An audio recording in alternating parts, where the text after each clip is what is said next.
Eagles move on to 13-1. Eagles get the W today, 25-20 over the Chicago Bears. Not at all did it go as planned in this one. We're going to break down the offense, break down the defense here as the Jacksonville Jaguars pick off the Dallas Cowboys and go down the sideline in overtime. Jacksonville! Oh, my God. Oh, this is great. Yes. I called this game this morning on the PM and the AM. I said Jacksonville was 4. The division's over now. Pretty much, the Eagles, all they have to do is win one more. Dallas lose one more. The Eagles win the division. Oh, my God. Welcome to Eagles Postgame Live as the Dallas stinking Cowboys go down. Thank you, Dougie P. Jacksonville. Oh, this is great. Dougie P still helping the Eagles out, guys. What can you say? Oh, my goodness. Oh, what a way to start. The Eagles. Holy crap. All right, let's go to quick introductions. I'm going to throw it to my man, Big Mike, over there. What's going on, dude? What's going on, man? Of course, you guys can catch me right here, EOP, every Sunday morning with Pap and Or doing the P and M and the AM. Thanks, guys, for having me on. Dude, this is great. I'm pumped. I'm ready to go. Also joining us, my man from the Kelly Green Hour podcast, LJ. What's going on, man? Man, what's going on? As we come on, as you said, Dallas losing. Doesn't matter what happens next week. We can lose. All we have to do is win one more game. We have the Saints and Giants after that. Division's over. The Eagles are on their way to the number 1 seed. But it would be great to beat Dallas next week. But we have more important things to talk about before we get ready for Dallas. Thanks for having me on. Absolutely. And my man Ryan from Philly Sports Alliance and Birds of the Round Table on Tuesday nights. What's up, Ryan? Oh my gosh. What a way to start off the show. We were worried they were driving, getting into field goal range, and Dak throws the interception to cap off a beautiful, beautiful day. It wasn't pretty, but the Birds got the win. Jacksonville got the win. Oh. What more can you ask for? Love it, man. We have Quentin. One thing we could have asked for is the Saints losing to Atlanta. That's true, but all right, we have Quinn in the house going few. Yeah, we're going to talk about the positives and the negatives, and there were some negatives. Gary says, thanks, Jacksonville. Let's go. Absolutely love it. We have Kamar in the house. Thanks for joining. And Dak, I love it. Oh, my God. All right. Let's break it down. Eagles get the W today, 25-20. 25-20. I was with my man Ryan on the pregame show saying, is there any way the Eagles don't score at least 40 points in this game? It did not go at all like we expected any given Sunday. Credit goes out to the Chicago Bears for fighting. Let's just jump right into what we saw from Jalen Hurts. 22 of 37, 315 yards. He did have 2 picks, quarterback rating of 64.6. He had 17 carries, 61 yards, 3 touchdowns on the ground. I'm going to throw it to Big Mike, man. How would you grade Jalen Hurts' performance and just quick takeaways? I would give him a B. He had 2 interceptions. One was clearly his fault. It was probably the first one this year that was clearly his fault. So I would definitely say one of those. But that second one, Quez has got to break off his guy. But if you look at it, he was being held. But to still look at it today, he had 61 yards rushing, over 300 yards passing. And, we didn't get the A.J. Brown TDs or the Miles Sanders TDs, but, Jalen put it in the end zone. He put the team on his back, and, 315, man, we'll take that. And they're 13-1. So that's all I got to say. Yep. He made plays when it mattered. And that throw at the end of the game, who was that throw to? I'm going to look at my stats real quick. A.J. Brown. It was A.J. Brown. A.J. Brown coming through when it mattered. I'll throw it to you, Ryan. What was your grade on Jalen Hurts? Yeah, listen, he obviously didn't have the greatest first half, as we said during the halftime show, but he picked it up, he got it together, and I mean, look at those stats from AJ Brown and Devontae, both getting over 120. AJ got over 180. Listen, he improved his throwing in the second half. Obviously, he could still run the ball. I would have liked to get Miles Sanders more involved throughout. still, these are the type of games where things aren't going to go right. You're going to lose the turnover battle. It happens, but they still ended up getting a win, and this will definitely help down the line when they have to face off tougher opponents and in tougher situations. It's definitely a character building type of win for down the line. Yep. What about you, LJ? So early on in the game, I felt like that Jalen was pressing too much, and it felt like he was trying to prove all the naysayers from this week, whether it be Micah Parsons, Chris Sims, whoever. It felt like he was trying to prove something to all those people. But also the Steichen and Sirianni didn't help him. The run, Sanders didn't get a carry until 6 minutes left in the second quarter. It felt like that Dallas game plan from last year when they had 3 rushes by the running backs. And they were it was more of, we're going to let Jalen go out there and win this game to prove that he deserves to be the favorite for the MVP. So he didn't get any help from the coaches. But you got to give him credit too, because one thing that, and on the Kelly Green Hour, Connor and I talk about it all the time, is we want to see how the Eagles can come back when facing adversity.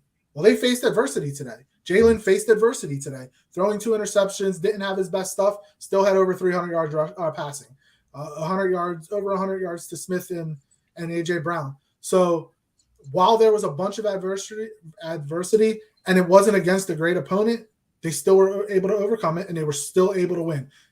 This was, and I know Sirianni talked about it this week, that there is no such thing as a trap game. This was a trap game, because even if Dallas was looking past to Jacksonville too. Let's be real. Talking about the Eagles all week, they didn't take Jacksonville serious, and they lost. Well, the Eagles, I'm not saying they didn't take Chicago serious, but they probably spent a good portion of the week maybe thinking about, okay, what's our game plan going to be for Dallas? And it showed, especially early on, but they got the win. That's all that matters. 13-1, 1 win away from clinching the East and the number 1 seed. Absolutely love it. Yeah, I think B's right in my wheelhouse for this one. I fully agree. Listen, guys, people are probably freaking out in Philadelphia. I hope that's not the case.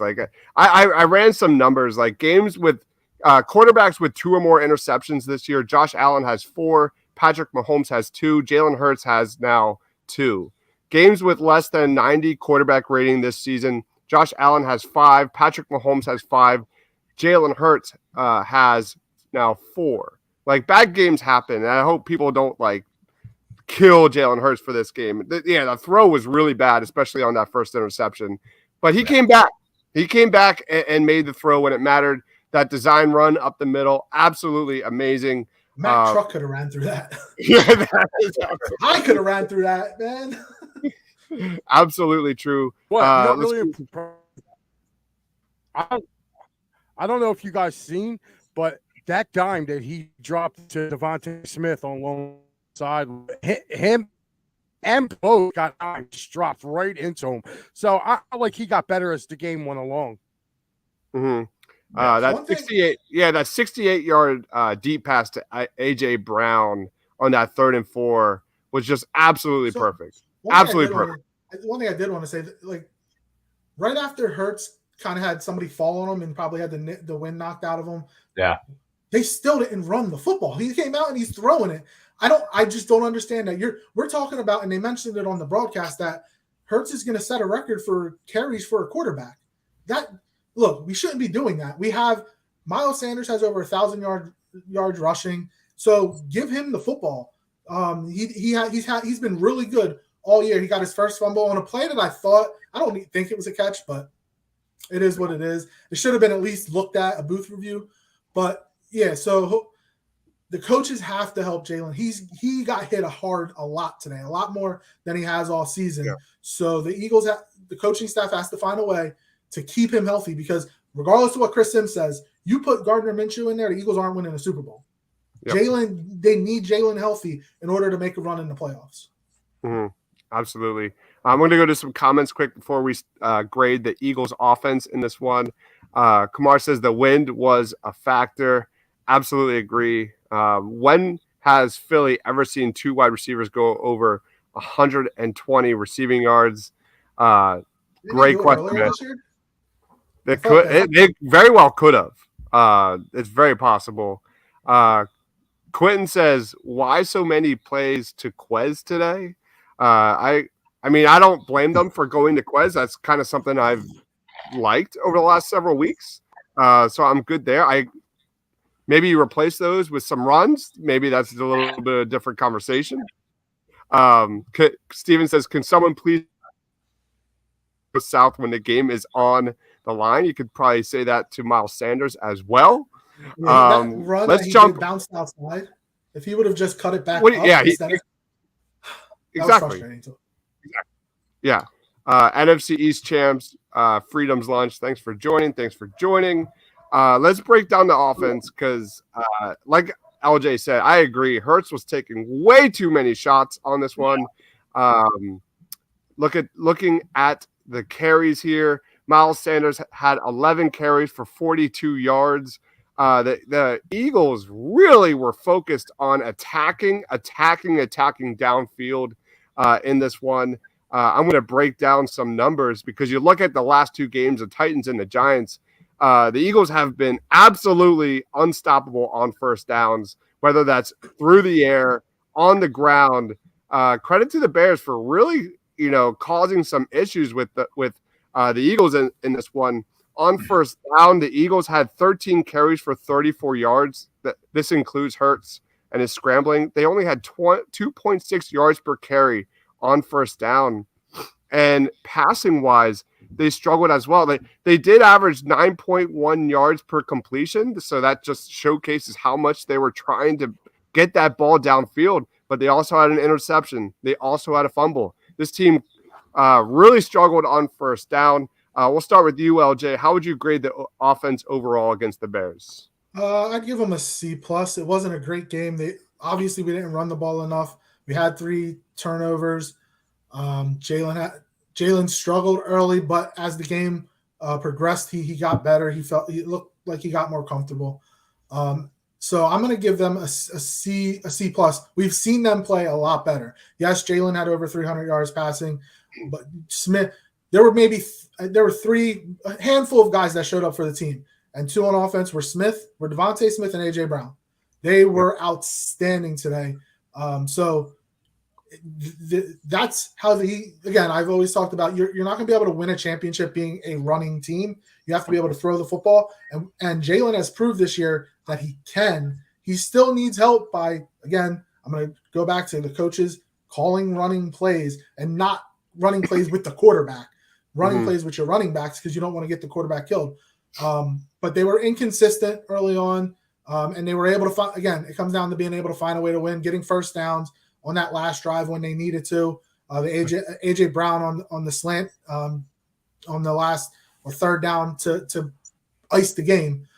So, yeah, I'll go C+ for the Eagles offense.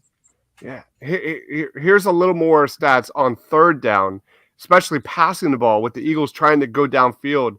7 of 10 passing on third downs, 181 yards, 25.8 yards per completion going down the field just on third down. It was incredible how they were just relentless trying to get those big completions. Ryan, how would you grade the offense? Yeah, I'd probably say B- just because of, again, the improvement in the second half. And, anytime your quarterback has over 300 yards, you have 2 wide receivers over a $120. It certainly would be a good day. But, yeah, I agree. I think they need to get Miles Sanders more carries. They need to limit some of the carries for Jalen Hurts. LJ, I thought the same darn thing when Hurts kind of went down and was a little slow to get up after, the guy kind of rolled over him. I was shocked that they were just still slinging the ball. That was a perfect opportunity to get Miles Sanders more involved in the game. And they've shown that when they give Miles Sanders the ball and they consistently get him involved in the offense, the better he gets throughout the game. And that's exactly what happened last week. He had over 144 yards. Today he only had 11 carries. They didn't really get him involved in the first half. Again, I think if that mix and that involvement with Miles Sanders is a little bit more established early in the game, I think the offense just kind of flows so much better throughout the rest of the game. But they persevered. They did what they needed to do, and they overcame kind of an unexpected tough battle with the Chicago Bears. So I'll give them credit for doing what they needed to do to get the win and put up the points. What about you, Mike? Kind of missed ends today. I know they balled to Katera a couple of times, but where was Jack Stoll at today? They had a nice little pocket. Watching the game, from what I've seen, the way the Bears were attacking them, they had a nice little pocket just beyond the linebackers, and that would have been a prime. If Dallas Goedert would have played today, he'd have ate like a king, because that whole middle was open. Now, I will say this: I want to give credit to Jaquan Brister, the safety from the Bears. That kid was all over the place today. Penn State kid. I watched him play all 4 years up there. That kid is a good safety, and he was running around like a chicken without a head.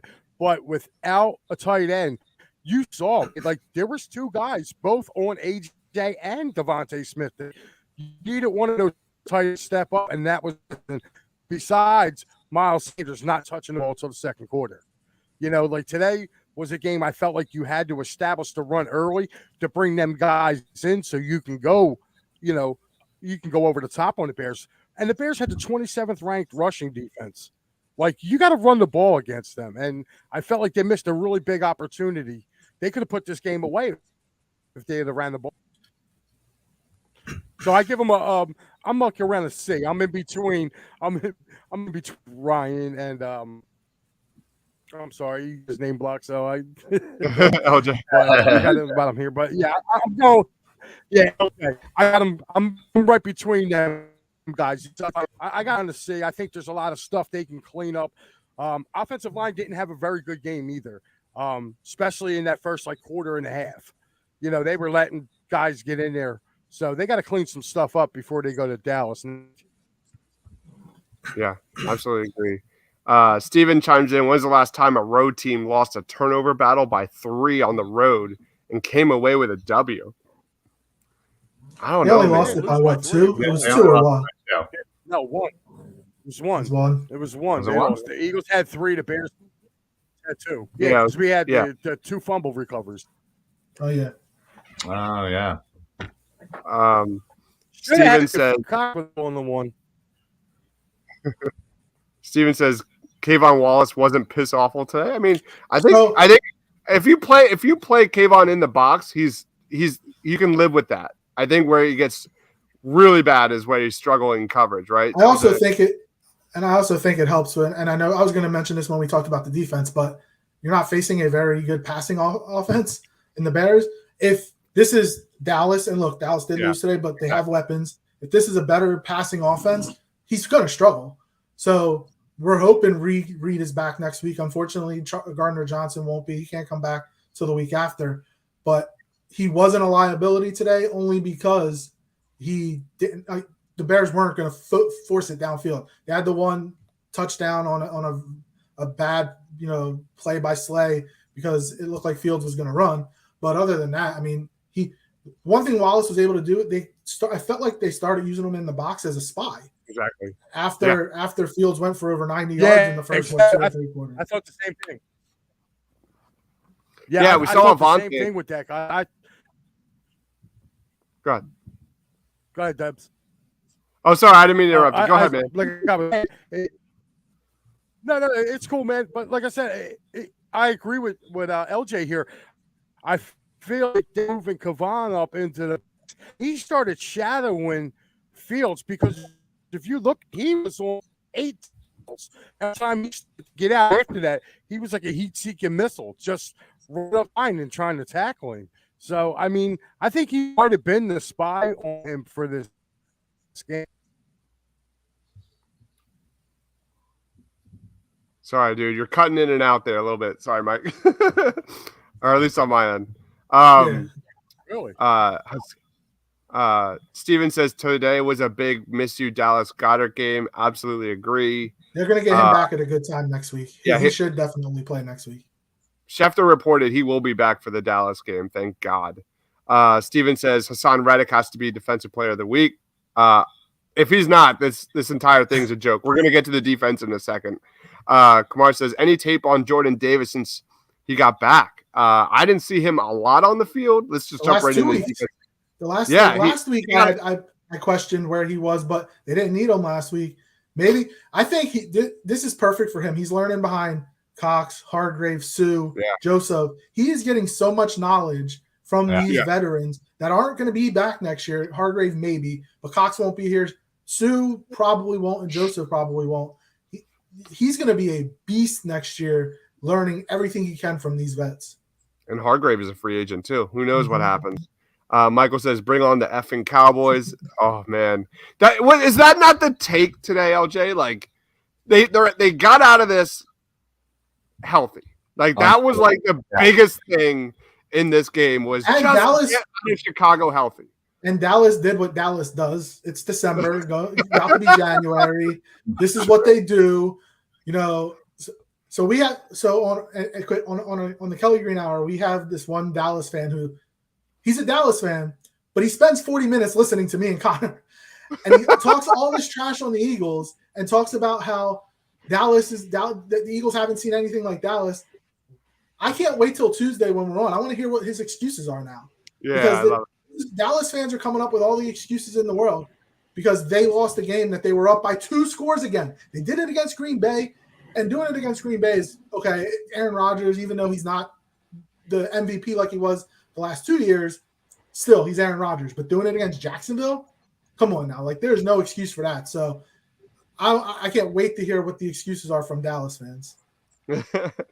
All right. Michael says it was a great day watching the Cowboys choke. Absolutely, man. It's always a good day. Christmas Eve can't get here soon enough. Let's jump right into the Eagles defense, and holy shnikes, that pass rush was sensational, led by Hassan freaking Reddick, who arguably had his best game as a Philadelphia Eagle. Hassan Reddick was absolutely everywhere. He had a fumble recovery. He had, I believe, 2 sacks. But, like, you could double that. Like, you could easily double that because it felt like he was in that backfield all game long. Hassan Reddick is probably the most underrated player in the NFL right now. Stat-wise, pass rush win rate. He is right up there, top 5 in the NFL. And, man, he was just sensational. We also had 2 sacks from Josh Sweat. Javon Hargrave had 2 sacks as well. Everybody had 2 sacks in this one. Those are our top 3 pass rushers, Hargrave, Sweat, and Reddick. And, man, I thought they were the true stars of this game. Lead us off, Big Mike. Can you hear us? Like, how would you grade the Eagles' defense today?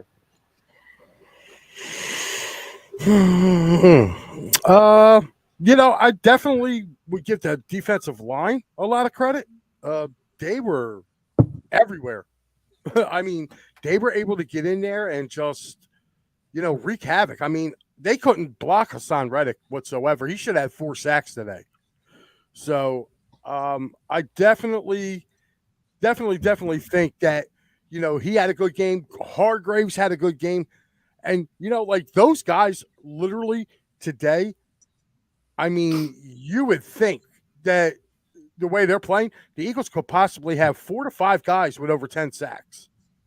And I just want to say I give the defense, I give the front 7. I would have to give them a B. They had a rough shot going. The back end, they had a bad game today. And what I mean by bad game, you can't let that guy be 20 yards open, even though he broke containment. Like he can't get behind you, Slay, for that. So, I mean, I kind of hold, overall grade, I'd probably give him a B-. But I'll tell you what, this Eagles defensive line is going to be an issue come Saturday night for the Cowboys. They got offensive line problems. They're going to be an issue. They really are. So back to you. I give them a B. B-. B-. Absolutely love it. Edge of Philly Sports says Reddick was in on almost every play. Michael, I love this comment. Jason Peters, have fun trying to block Hassan Reddick. Well, they got Peters playing guard, so he won't have him. Tyron Smith is back, so it'll be Tyron Smith trying to block him. So good luck with that. Still good luck. Steven says Eagles defense gets a B for bipolar. Kamar says the Bears play keep away every week to keep games close, and that's what I mean. Justin Fields in that first half was electric, absolutely electric with the scrambling. He was as good as advertised. He's number one in the NFL pretty much in every single category when it comes to scrambling, design runs, and he really gave the Eagles a lot of problems, especially in that first half. Throw it to you, LJ. How'd you grade the defense? Obviously, the defensive line was really good. Hassan Reddick, I mean, I'm sure it's been talked about a lot on this channel, but, the first player in NFL history with 10 sacks, 3 consecutive years on 3 different teams. He started off slow a little bit at the beginning of the year, but he's a hell of a signing for Howie. And we haven't seen him drop back into coverage, which is exactly what I was fearful of at the beginning of the year. Let him do what he does best, and that's get after the quarterback. Josh Sweat having a great year, and there was a lot of talk, especially after he got his contract and he kind of went silent, but he stepped it up. Javon Hargrave having a great year. I mean, he's leading defensive tackles in the NFC in Pro Bowl voting. So there's a reason why he's just having an outstanding year.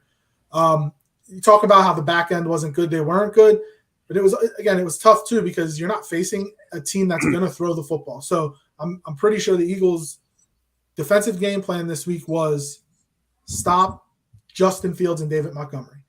If they beat you deep, they beat you deep. And I had mentioned that the last touchdown for the Bears, blown coverage because Fields was moving around, could have ran.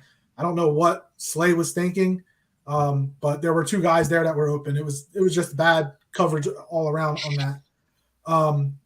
But yeah, like you have to give we're talking about a team that had 29 sacks last year. They're over 50 this year. They're going to probably break the team record of sacks in a season as they've been going, and against the offensive lines they're going to be going up against the last 3 weeks.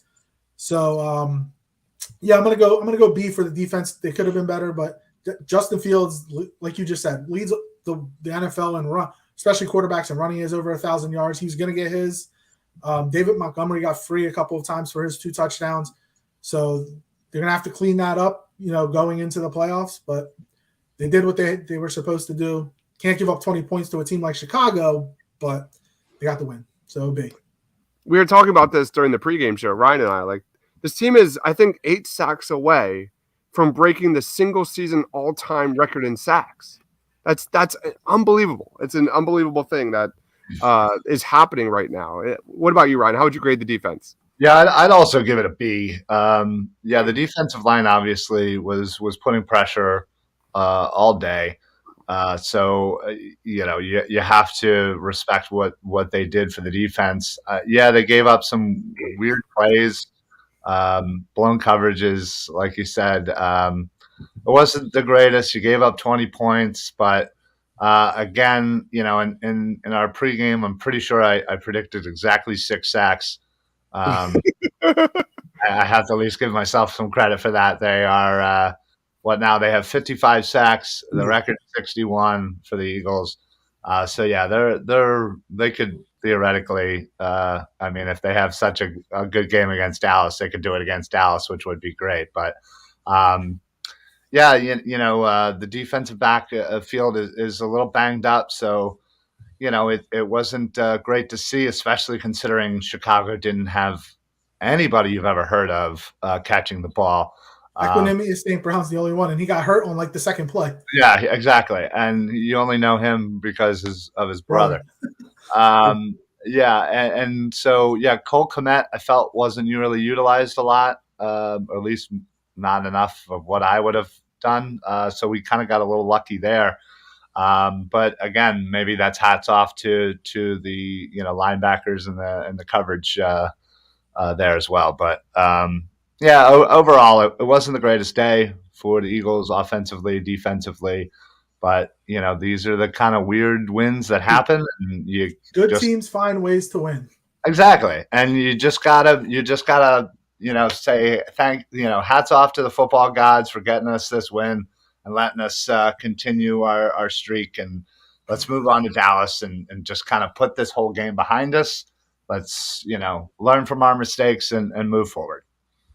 Yeah, I'm going to go a little higher. I'm going to go like a B+ on my end. I mean, for a team that had 3 turnovers, one of those possessions for the Bears was on the 10 freaking yard line. Like, they only gave up 20 points. Only 20 points, 6 sacks, like we just said. I thought they were the difference in this game. It wasn't the offense. It was the Eagles' defense and the relentless attack on Justin Fields, especially led by Hassan Reddick. Real quick comments, then we'll go to player of the game. Cole Kmet trying to block Hassan Reddick was comical. Like trying to do that with Derek Barnett. Let's not talk about Derek Barnett. I don't remember that guy. I mean, he was. I'd rather not talk about Derek Barnett. Steven says no injuries today. Yes, it's unbelievable. Is that coming from me? Hold on a second. Let me get rid of that advertisement. Hold on. Impeccable details. All right, let me just get rid of it. It's not letting me get rid of it. There we go. All right. So it's the ESPN. Yeah, as we get taken down again on YouTube. Let's talk about player of the game. Mike, the way this works is we're only allowed one. Should we do a player of the game on offense and defense, each one? Sure. All right. Might as well. Let's go offense and defense. But if you pick a player, that player cannot be picked again.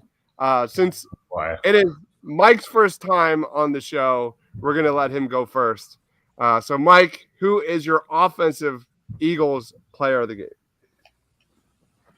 With Devontae Smith. Nice. All right. Okay. All right. Devontae Smith is off the board. We'll throw it to you, LJ. Go ahead. I'll go AJ Brown. I mean, he had himself a big game. Sorry, Ryan. He had himself a hell of a game, and he's proving to be the weapon that the Eagles traded for. When we made that trade, we said, okay, we got it. We got a legit number 1 receiver, and came out week 1 to prove it. And he's been consistent. Has he had a couple of drops and he fumbled the ball a couple of times? Sure, but he's been consistently good, and that has helped Jalen Hurts look like the guy that's going to get paid $40+ million a year. So yeah. I'm gonna go with AJ Brown. And Ryan and I are screwed. Ryan, who's your player of the game? Yep, pretty much. You know what? I'm gonna go with Lane Johnson. Once again, does not give up a sack, continuing his record streak for most games without giving up a sack.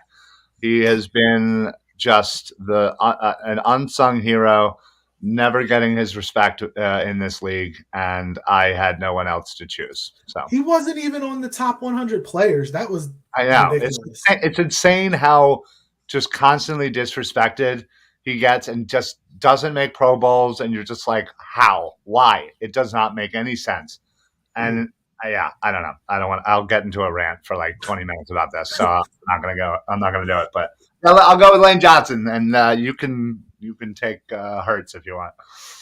Steven says fans were the player of the game for tolerating the play calling.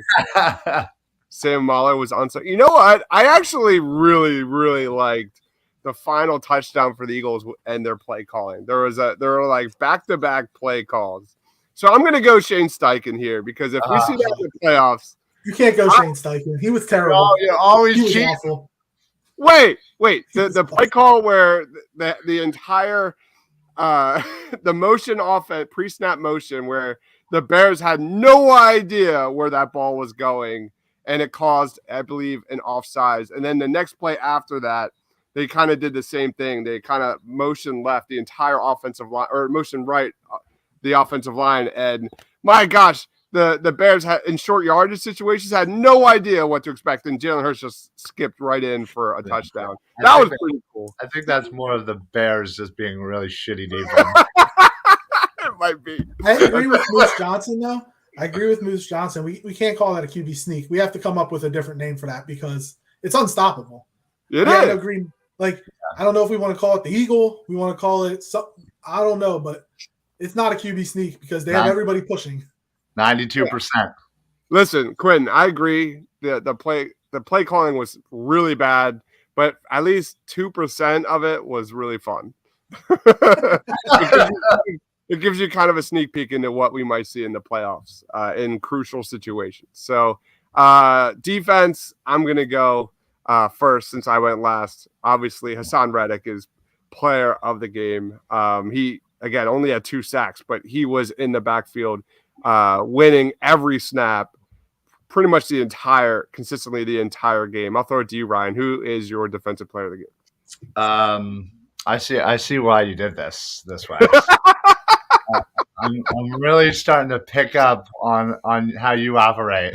First you cheat and get a coach, and then you're like, oh well, I guess I'll just go with the best defensive player. I see ya. You know what? I'm going to go Josh Sweat. I thought he had a really solid game. Again, getting another 2 sacks along with Hargrave and Reddick. But again, I thought he was pretty disruptive and really helped that whole line be disruptive just with his actions today. So I think he's a nice runner-up and the player of the game defensively. All right. What about you, LJ? I won't take the other obvious in Javon Hargrave. I'm actually going to go Kevon Wallace. Look, again, you're not going up against a big-time passing offense, but he's got his first start at safety. Then it seemed like they changed up his role, where he started to become kind of the spy on Justin Fields. He made a bunch of tackles. He wasn't out of position like he seems to be a lot when he has to be on the field. And he didn't give up big plays. So I'm going to go, surprisingly, Kevon Wallace. Well, it didn't hurt you, man. Quentin agrees. And that's all you ask for. That's all you ask for. Kamar says nobody has run more quarterback draws for touchdowns. It's the best play next to the sneak. You just look at the gravity the Eagles have on 3rd and shorts, man. You just literally see defenses shit their pants. It is awesome. It is awesome to watch. Mike, who is your defensive player of the game? Jonathan Gannon. All right. I'm going with the defensive coach. Only reason being is once you saw him move Kevon Wallace up and kind of spy, that D-line was able to get out and eat. And all them guys were getting pressure. I mean, I know the 3 D linemen that got the 2 sacks, but I mean, you had pressure from Cox, you had pressure from Brandon Graham. The obvious choice would have been to go with Hargrave. I mean, he had a great game too, but I'm going to give the coach a little bit of love here since everybody is going. I give the coach some love. He called the play, so yeah. Javon Hargrave, 5 of his 9 sacks this year, or now he has 10, I believe. Half of his sacks this year are on 3rd down. Isn't that awesome? And you remember last year, he started off the season well and then kind of hit a wall. It was really bad the second half. And this year was the opposite. He started off slow, but he has been really good the second half of this year. Yeah, he was like that in Pittsburgh too. He really was. When he was in Pittsburgh, he used to play next to Cam Hayward. So like he used to get a lot of those sacks when he played across the state too. So, you got to give him credit, man. The guy's earning this money. And I know that the Eagles, Howie is waiting because we want to see what the Jalen contract's going to be like. And you have at least 6 starters on defense that are going to be free agents after this year. But I would really consider bringing Hargrave back, unless, of course, they can draft a Jalen Carter. Then you don't have to worry about it, which is tough because free agency is before the draft. I wish it was flipped. But yeah, like that's going to be the key. Who do they want to bring back? Because White and Edwards, you're not going to bring both back, probably one. Right. Gardner Johnson, you probably would like to bring back. You're not going to be able to bring Bradbury back because he's earning number 1 money. Then you have the D tackles, probably going to bring one back, maybe. But yeah, like there's a lot of questions that Howie's going to have to answer, especially when it comes to who you're going to bring back from a team that's going to be the number 1 seed in the NFC. And if they get lucky, you're going to be in the Super Bowl. Yep. This is why when I do my mock drafts, interior defensive line and edge rusher, man, definitely doubling down on those 2 positions, at least in the first 3 rounds for sure. Let's wrap up the show. Quentin says the Eagles would have had more sacks today versus a pocket They quarterback. probably would have also faced a better offensive line, and they might not have had more sacks. Yeah. We lost Ryan because he said his power just went out. That sucks, man. I'm sorry to hear that, man. There's nothing worse than that. All right. Let's do final thoughts and plugs on the game. I'll throw it to you, Big Mike. Where can we find you, man? And what's like the major takeaway of this game? All right, you can find me right here every Sunday morning on Edge of Philly Sports. I do P&M in the AM with my partner, Pat Bernard. You can also find me on Out of the Box Sports Network every Wednesday and Thursday night. Wednesday night, I do a college football show. Nice. Every Thursday night, it's Big Mike's 444 Sports Locker Room Podcast. I cover all Philly sports. My takeaway from the game is this. When the Eagles needed to bunker down and show that they were the better team, they did that. Good teams find a way to win even when it's not their day. Just take a look at that team in Texas. Yep. Absolutely love it. What about you, AJ? That is true. Good teams find ways to win, and the Eagles were able to win today, even if it wasn't pretty. So that's what I'm taking from it. They got the W. The 3 games left, 3 games up, and all they have to do is win one. I mean, would we like them to go 16-1? Sure, but my only fear, and I actually do have a quick question for you guys. If the Eagles beat Dallas, which is quite possibly could happen, they have everything clinched. That you have 2 regular season games left, the bye week. There's a month between a game that mattered and a game that you really had to play to the next real game, quote unquote. How do you handle that if you're Sirianni? Like the Saints game, you play a half. The Giants game, you play like you did last year. The COVID replacement game and all the backups play. That's where, like, for somebody who hasn't been in this position like Sirianni, these are questions he's going to have to answer now. The scheduling gods suck because I wish that Saints game would be the last game of the year rather than the Giants, because you could easily just bench everybody. You can't take 2 weeks off. There's no way you can do that. With a first week bye and then play half, play to the half, and then go. I guess backups in the second half. That'd probably be the best guess. It's a tough situation because you don't want to get anyone hurt. It's going to be completely meaningless. That's a tough situation. I agree. Tell us a little bit about Kelly Greenhour.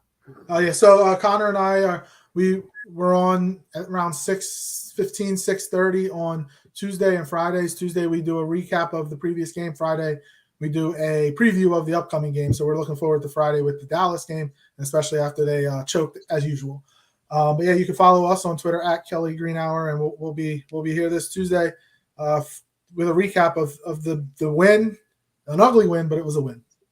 Love it. Edge of Philly Sports says you play maybe half a game against the Saints and backups in the last game. That's got to be it. Yeah. Party on Broadwise, we're in the middle of a rebrand. I have a new co-host who will be joining Party on Broad. He is part of Edge of Philly Sports, so be on the lookout for that. That'll be going down at the start of the new year. Linebacker rankings. I'll be dropping my top 10 linebackers for the 2023 NFL Draft right after I finish some highlight reels from this game and watch some tape. So that will complete the defensive side of the football for the NFL Draft. I've covered everything else, and I'll move on to probably wide receiver, which is kind of had a disappointing season across the board other than Quentin Johnson. But thank you everyone for watching, especially the comments. They were terrific today. Eagles move on to 13-1. A win is a win any given Sunday. LJ, like, this is the game. Games like this are why I do not gamble on sports. Ever. Like, I would have lost so much money on this game. But here we are. So, guys, if you're watching us, wherever you're watching us, smash that like button, smash that subscribe button, turn on notifications, everything NFL, Eagles, NFL Draft, so much content. Follow my man LJ over there at LJ Harrell 54, Kelly Greenhour podcast. It's amazing. My man Big Mike, thanks for joining, man. Man, it's always been a pleasure. Always a pleasure, guys. Always a pleasure. He does amazing work with our brothers there for Edge of Philly Sports, EOPsports.com. For LJ, for Mike, for myself, for Ryan. He's in the backstage, but he's got no screen, so I'm not going to throw him on. But for Ryan, thanks for watching, guys. Go Birds. Stay awesome.